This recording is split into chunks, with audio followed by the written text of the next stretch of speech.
इतने कम उम्र में मुकेश की इतनी गंभीर हालत सिर्फ उसकी शराब की नशे की लत की वजह से हुई है। माफ कीजिएगा, लेकिन मुकेश का बच पाना बहुत मुश्किल है।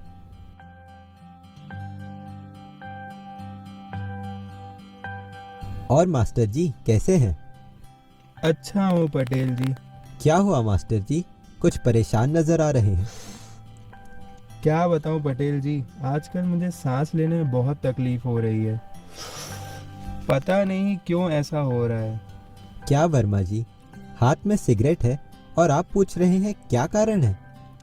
वर्मा जी, अत्यधिक सिगरेट पीने से लंग्स को बहुत नुकसान पहुंच सकता है।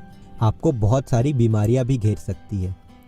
सिर्फ सिगरेट की वजह से क्यों अपने स्वास्थ्य को खराब कर रहे हैं? वर्मा जी, मैं हर दिन नए मरीज को देखता हूँ। बहुत तरीकों के कैंसर, जैसे कि किडनी का, लिवर का तथा भयानक बीमारियों से ग्रसित लोगों को देखता हूँ, और उनकी ये सारी हालत सिर्फ नशीले पदार्थों के कारण हुई है। और अगर कुछ आपके साथ हुआ तो अपनी फैमिली के बारे में सोचिए। भला क्यों उन्हें परेशान करना? बच्चे भी बड़े हो रहे हैं, उन्हें भी देखना है। आज के बाद से सच में सिगरेट को हाथ भी नहीं लगाऊंगा। बच्चों, आज हम उस समस्या पर बात करेंगे जो कि हमारे समाज में बहुत तेज़ी से बढ़ते जा रहा है, जिसके वजह से बहुत से विद्यार्थियों का जीवन बर्बाद हो रहा है। जी हाँ, आज हम जानेंगे नशीले पदार्थों के सेवन के बारे में, जिसके लिए आज हमने डॉक्टर सुरेंद्र पटेल जी को बुलाया है। वो आपको इसके बारे में विस्तार पूर्वक समझाएंगे।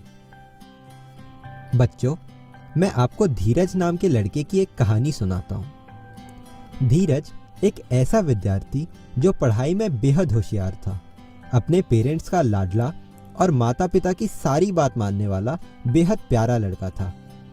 स्कूल में सभी टीचर्स का पसंदीदा था। स्पोर्ट्स में भी हमेशा अव्वल आने वाला वो लड़का था। इतना अच्छा लड़का अचानक से ही कुछ दिनों में उसके अंदर बहुत से बदलाव आने लगे। जो लड़का इतना होशियार था पढ़ाई में, उसका पढ़ाई में मन नहीं लग रहा था और अपने माता पिता की बात भी नहीं मान रहा था। उसकी आंखें लाल दिखने लगी थी। शांत स्वभाव का वह लड़का अब चिड़चिड़ा हो गया था। अपने धीरज ने हाल फिलहाल में ही कुछ नए दोस्त बनाए थे, जिनके साथ रहकर ऐसा क्या हो गया था सर अचानक से? उसने नशीले पदार्थों का सेवन शुरू कर दिया था। ये सब उन नशीले पदार्थों का सेवन करने से हुआ है। शराब, ड्रग्स, सिगरेट इत्यादि हमारे सेहत के लिए बहुत हानिकारक है। ये सारी बुरी आदतें हैं जिसने धीरज की पूरी जिंदगी बर्बाद कर दी। धीरज अब बहुत अकेला रहता है। जिन दोस्तों ने उसे ये आदत लगवाई थी, वो भी आज उसे देखकर अपना रास्ता बदल देते हैं। धीरज अब बहुत बीमार पड़ा रहता है। उसकी पढ़ाई पूरी न होने के कारण आज उसके पास कोई अच्छी नौकरी भी नहीं है और ना ही उसके पास उसके परिवार का साथ है। बच्चों, ये सिर्फ धीरज की कहानी नहीं है, ये आपके आसपास की स्थिति है और ये और भी ज़्यादा भयानक हो सकती है।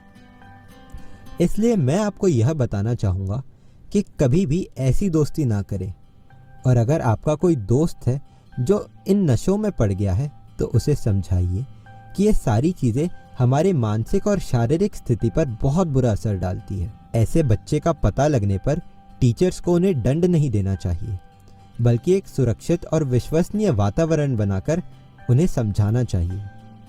उनको काउंसलिंग सेवा, नशा मुक्ति केंद्र या स्थानीय मनोचिकित्सक से जोड़ सकते हैं। बाल अधिकार भाग में दी गई हेल्पलाइन का सहयोग भी ले सकते हैं। तो बच्चों, आज हमने नशीले पदार्थों का सेवन के बारे में जाना कि किसी भी तंबाकू, गुटखा, शराब, स्पिरिट, ड्रग्स इत्यादि समेत अन्य नशीले पदार्थों का बार बार प्रयोग करना हमारे शारीरिक एवं मानसिक स्वास्थ्य के लिए हानिकारक होता है। नशीले पदार्थों का सेवन का संकेत हो सकते हैं लाल आंखें, पीली त्वचा, खराब अभद्र भाषा, सीधे चलने में कठिनाई, सोने में कठिनाई, वजन का कम होना या बढ़ना, खुद को साफ न रखना।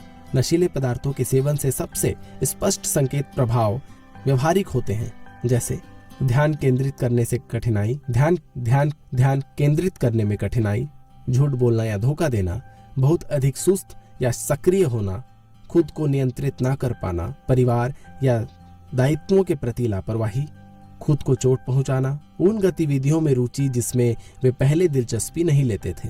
याद रखें, आप दवा तभी ले सकते हैं जब माता पिता या कोई विश्वसनीय वयस्क आपको दवा दे। ऐसी दवा लेना जो आपकी नहीं है या जब आपको इसे लेने के लिए कोई विश्वसनीय वयस्क द्वारा निर्देशित नहीं किया गया हो तो आप बहुत बीमार हो सकते हैं। यदि आपके आसपास कोई दोस्त नशीले पदार्थों का सेवन करते हैं तो उन्हें समझाएं और उसे छोड़ने में उनकी मदद करें। आज से सुकन्या हमारे स्कूल रसोई में काम पर आने वाली है ना?